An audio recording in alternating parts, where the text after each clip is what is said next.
Hi, it's Patty from Thronatiska. So I want to talk a little bit about the difference between living and non-living, and the differences between viruses and just other living cells. So we think that we understand what it means to be alive. For example, this is not alive. This is not alive. They're rocks, cement. But this plant down here is alive. Now, if you think about it and you say, well, why is it alive? What makes a plant alive when a rock or cement is not alive? The thing about a plant, if we think about it, the plant can grow.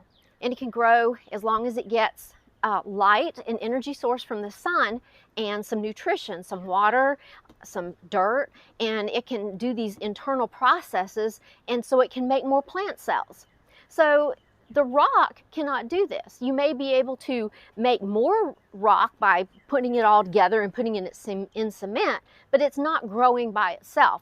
And then here's another thing that a plant can do that a rock can't do. A plant can reproduce. So you can get plants and you can make more plants from them.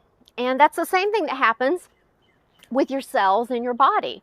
I have lung cells that grow and reproduce more lung cells, more skin cells. So if I cut myself or parts of my skin happen to be shedding off, I'm a little bit ashy today, then that's okay because my skin cells grow and reproduce. So what I've got here is just a little demonstration. I've got something that's representing a cell, and there's some things that we have to understand about this cell that makes it alive compared to a virus that is not alive. First of all, the thing that makes a cell alive is that it does reproduce. A virus, on the other hand, looks, if you see how big, this is like a cell. If we take a cell out of our cheek or a cell out of my nose or my eyeballs, it might be this size.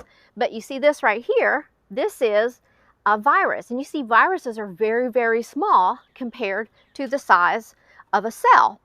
Now, a virus has DNA in it, or maybe some RNA in it. It has some kind of genetic information, some kind of code that tells it what to do. But here's the virus's problem. It cannot reproduce by itself. So this little virus can just sit here all day long and be all over the place, but it's not going to be able to make more little virus babies. All right, here is what can happen though. Under normal circumstances, a cell will be able to reproduce. So from one cell, we're going to get 2 cells. Okay, so a cell has the ability to reproduce itself. A virus, on the other hand, cannot do that. So a virus is not technically considered alive by our definition of being alive. Well, I will show you what a virus does. And this is what makes viruses so ornery and so nasty, like the coronavirus. If a virus can latch onto a cell, sometimes they look like these little spaceships. It will inject its genetic information into the cell. And so when this cell, instead of being normal and growing up and reproducing baby cells, when this virus injects its genetic information into it, all of a sudden you have many, many, many more viruses that infect many, many more cells. And so that's why a virus is so powerful, because once it gets into a cell is like this little reproduction machine, and we get lots of virus.